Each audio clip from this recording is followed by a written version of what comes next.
Welcome to the Activated Storyteller's 21st podcast, November 9th, 2006. This week's story is Hansel and Gretel, a Grimm Brothers tale. Hi, I'm Dennis. And I'm Kimberly. And I'm Zephyr. And together we are The Activated Storytellers. This week we are coming to you from San Jose, California. Again? I thought we were just there. We were just there last week. We left and came back. We went out to Sacramento and Modesto, and now we are back in San Jose. Ironically enough, guess what I'm doing now? We're babysitting a haunted house as it's being torn down. That's right. Most of you probably envision work stopping immediately after Halloween, but that's not the case. A haunted house is actually a year-round operation. You put a lot of time and work into it. As I'm doing right now, I'm helping the crew for Carlson Manor tear down, pack everything away for next year. We did a performance last week in Modesto at the library, and just before that, we had a chance to be a guest on Sack & Company, a local television show. Local meaning in Sacramento. It was shot at Channel 10 studio in Sacramento. We were on a one-hour program called Sack & Company, or Sacramento & Company. And they interviewed us, and then we got to perform a brief segment of The Emperor's New Clothes. But what I found fascinating was being able to sit in the studio and watch a live television show get put together. Right before we went on, they had the news, the little segments that they would do on the traffic and the weather. And just watching them hit their cues in front of a green screen and talk as if they had a map behind them and point to something that wasn't there as they were giving the traffic and weather reports was rather interesting, kind of fascinating to watch. Yes, I thought one of the most interesting things I saw was that the newscaster was wearing his jacket and tie just like you see him on TV, and then below the waist he has on jeans and sneakers. Yeah. One of the things that I found interesting was having to adapt that part of our show to perform with microphones, because for those of you who have seen us live, you know that we never, ever, ever perform with microphones because we're very physical on stage, and microphones are a wee bit too fragile to be incorporated into our performance style. They managed to round up 3 clip-on mics, thank heavens, but the mic that I had, the mic didn't fall off. It was securely clipped on, but the little box that it attaches to, that you clip onto your side, it fell as we were doing a bit, and I had to... Fortunately, it was on the side away from the camera, so I was able to very discreetly pick it back up and tuck it back in, and hopefully nobody sitting at home saw it. Yeah, we haven't seen the footage yet. We're hoping to get a copy of that, and when we do, we will have it online for everybody to watch. So check back out our website, and we'll have some information for the how to see the Sack & Company bit that we did. Also, great news this week. Our podcast recording of Simple Yvonne has been selected to move on to the next round of competition in the Pickle, what is it called? The Pickle... It's the Pickle Tales Tell Me a Story podcasting contest. Exactly right. I knew that's what it was. It was judged on creativity, writing, and skill of production, and we made it to the top 12. But now it is up to the listeners to determine if we are going on to the next round. So vote for us. Yes, please vote for us. We need your votes November 13th through the 16th. And is it time to go vote for Simple Yvonne? Yes, these votes will not be counted by D-Bowls, so we need everyone out there to vote for us. We sure hope that you will. And you can find information about that at activated.podcastpickle.com or on our website, activated-storytellers.com. You know what else is this week? What's this week? Children's Book Week. Yes, November 13th through the 19th, it is time to celebrate Children's Book Week, as well as National Geography Week. So this is a good time to study your map, so you can figure out how to get to the library and check out a children's book. And when you do get to the library, you want to check out especially the 398 section, 398.2. That's where you'll find folk tales like we perform for you on the podcast and on stage. Also to check out for your library is Tales from Under the Crevice, which I've heard is written by a very handsome and distinguished young author. I think we know that distinguished young author. Yes. Zephyr has a couple of books out, and a few libraries across the country have it in stock, and that is Tales from Under the Crevice. You can also order it online at our website. It's also got the sequel, Tales from Under the Nook, and I'm working on the third one. And your library may or may not have it. If they don't, you should beg your librarian to stock it. And for celebrating Children's Book Week this week, Zaffer has endeavored to read us the entire series of Unfortunate Events. Yes, we just finished The Miserable Mill, book number 4, and we're on our way to book number 5, The Austere Academy. I've already read all 13 books myself, but I'm rereading it in order to better capture the genius of Lemony Snicket. And I'm enjoying it. Yes, and I just realized recently that I worked with Lemony Snicket when he was about 12 years old. Lemony Snicket is not his real name, but at that time I was supering with the San Francisco Opera, and he was singing in the San Francisco Boys Chorus, and we performed in a production together. So I saw him running around somewhere when he was 12 years old. Now, since it is National Geography Week, we've decided to do the tale of Hansel and Gretel for you, and I think you'll understand why when you hear the story. Hansel and Gretel.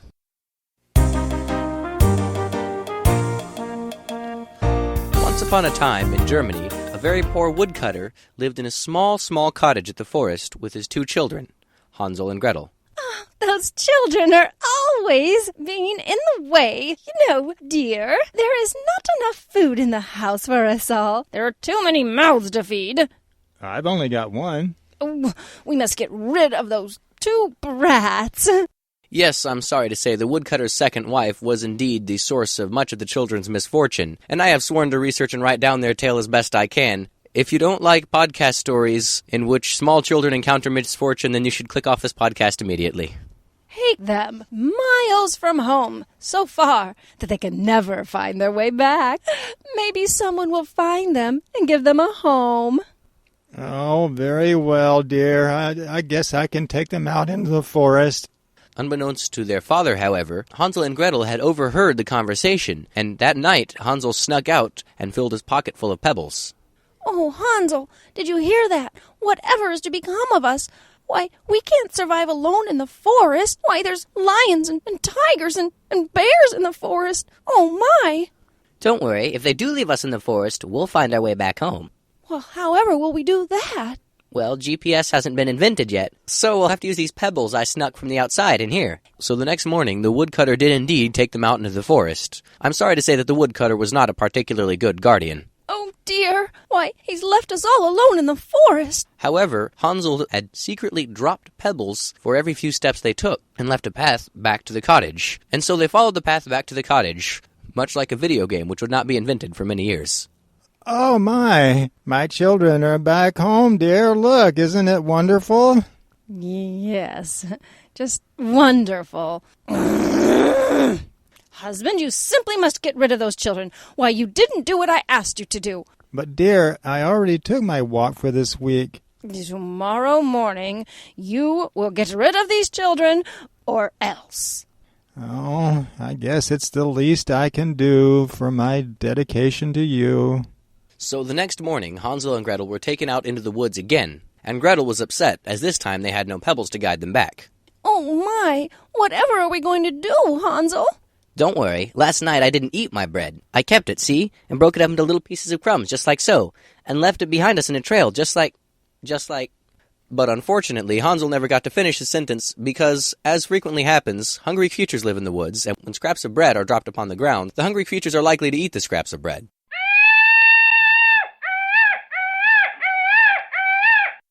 Oh, Hansel, I'm frightened. Oh, and I'm cold and hungry and I want to go home.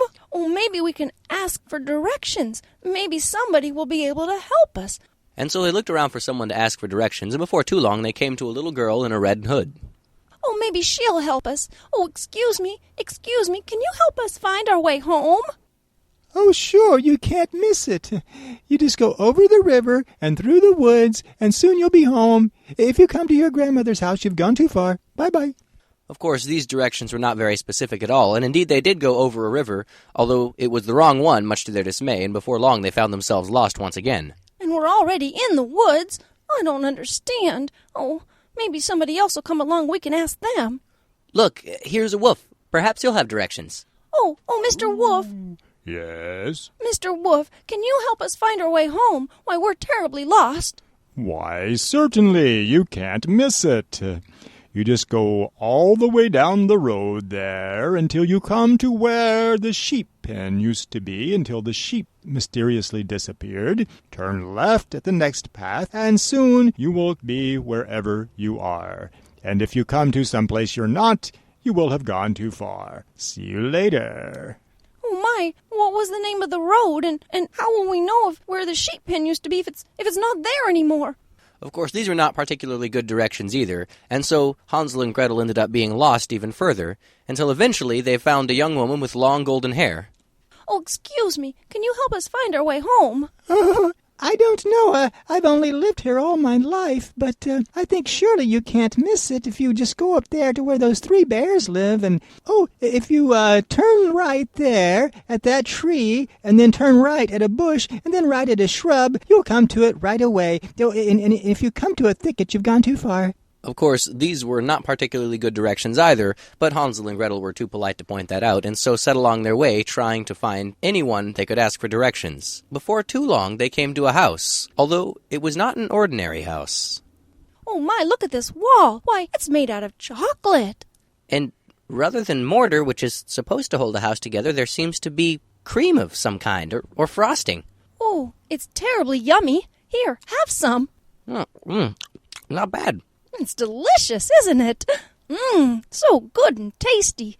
And indeed, they were about to try some of the door, which was made out of pie crust, but before they could, it slowly opened, and out came someone who I'm sorry to say was not very pleasant at all. I warned you towards the beginning of this podcast that if you don't like podcasts in which small children encounter unfortunate situations, you should click off this podcast right now. And I'm going to give you one last warning to click off this podcast, please, for your own good. Well, well, and haven't you children a lovely sweet tooth? Come in. You've nothing to fear. You may have heard at some point in your life the expression "into the lion's den," which actually usually has nothing to do with either lions or dens. But in this case, the expression "Hansel and Gretel walked into the lion's den" means Hansel and Gretel walked directly into the old hag's house. Well, you're nothing but skin and bones. I shall fatten you up and eat you. And you, girl, can do the housework. Then I'll make a meal of you, too. Oh, no. Why, whatever are we going to do? Why did you lock Hansel into a cage? Because I don't have a dungeon. Let me feel your finger, young man. Oh, it's awfully thin. I'm going to have to give you some more slop to fatten you up. Every day, Gretel was forced to do the housework, cleaning up and chopping wood for the fire, which was supposed to be used to heat up Hansel to eat. And Hansel simply had to sit in the cage and eat, as the old hag was hoping to fatten him up. There aren't even any books to read here. However, they were fortunate enough in that the old hag's eyesight was not what it had used to be, and Gretel knew that they had to invent something to make her eyesight even worse. Oh, I've got it. I'll take this butter and put it on her glasses, and she won't be able to see anything. So this is what Gretel did, and of course it worked. And here, Hansel, take this chicken bone. When she tries to see if you're fat enough, hold it up. She'll think it's your finger. Okay, let me see, boy. Let me pull your finger and see if you're fat enough. Well, you're still too thin. When will you become plump? Well, I'm tired of waiting. You, girl, light the oven. We're going to have a fresh roasted boy today. And so the old hag made Gretel light up the oven. Oh, I'm terribly sorry, ma'am, but I just can't tell if it's hot enough or not. Oh, you useless child. Oh, I'll go see for myself. And so the old hag did. She went over and leaned over the oven to see how hot it was precisely, and at that moment she had a trick played on her, which is not a very nice trick to play on people, but is perfectly excusable in emergency situations, which this certainly was. At that precise moment, Gretel shoved the old hag into the oven and then shut the door after her. Then she ran to free her brother, and the two of them locked the oven door tight. I'm melting. And so the old hag met her demise, a word which here means was roasted in the oven. Hansel, I'm terribly hungry. We can finish eating off the house. I'm way ahead of you. Oh, I see that. Hey, what's in here? In this huge chocolate egg? Why, gold coins. We're rich, Hansel, we're rich. Now then, if we can only find our way home.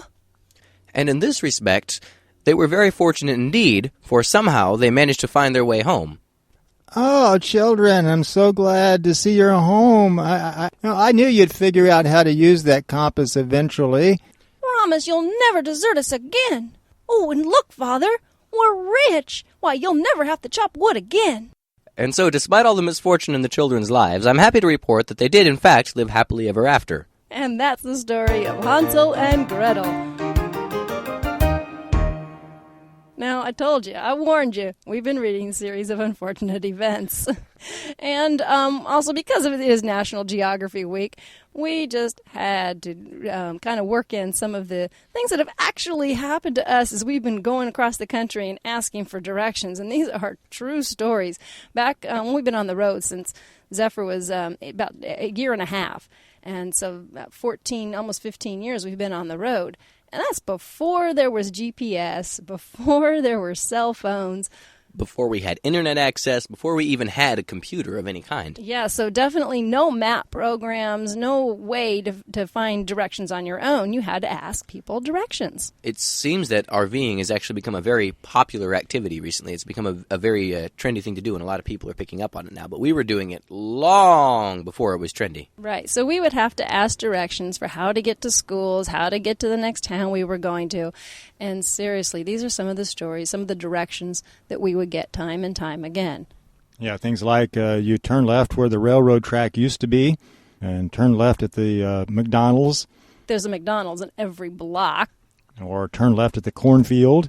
Yeah, and you're in the middle of a cornfield. This would be in Kansas, so there's nothing around you but cornfields. Turn left at the cornfield. How do you do that? Or we actually received once the instructions, well, turn left where the old Jones's place used to be. Or we would ask for directions. We'd ask for the name of a street. And this happened in Fallon, Nevada one time. Dennis went into the place of business there and asked for, where's Main Street? And the lady told him, well, I don't know. I just work here. Well, he steps out the door and he's looking around and sees a street sign finally. And lo and behold, it's on Main Street. Yes, we learned a long time ago to always carry a pocket full of breadcrumbs. Now, well, GPS kind of does that. I mean, it leaves a little trail of dots where you've been. So. Oh, I love my GPS. I am never lost again. One of my favorite phrases, which we actually hear quite frequently whenever we ask directions, is, I really don't know. I mean, I've only lived here for 5 years. I'm not familiar with all the street names yet. So, lesson, learn the names of streets. And whatever you do when you're giving someone directions, don't use this phrase. You can't miss it. Whenever someone tells us that, we know for sure we're going to miss it. We're doomed. Yeah, we'll miss it. And also not particularly helpful is the phrase, you've gone too far when you come to the such and such. Yeah, I don't want to know that I've gone too far. I want to know before I get there. I want to know when I'm there.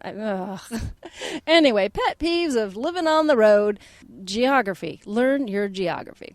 So that's our show for this week, and we will be back next Thursday. Please go vote for us at Pickle Tales for the Pickle Tales contest.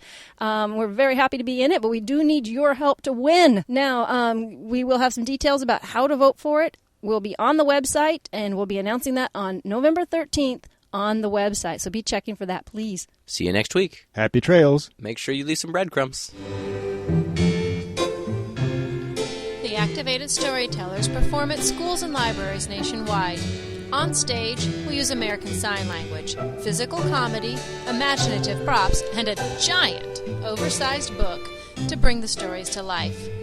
For booking information, check our website at www.activated-storytellers.com, where you can also find out when the Activated Storytellers will be performing near you. Read a story or order one of our audio CDs. Until next time.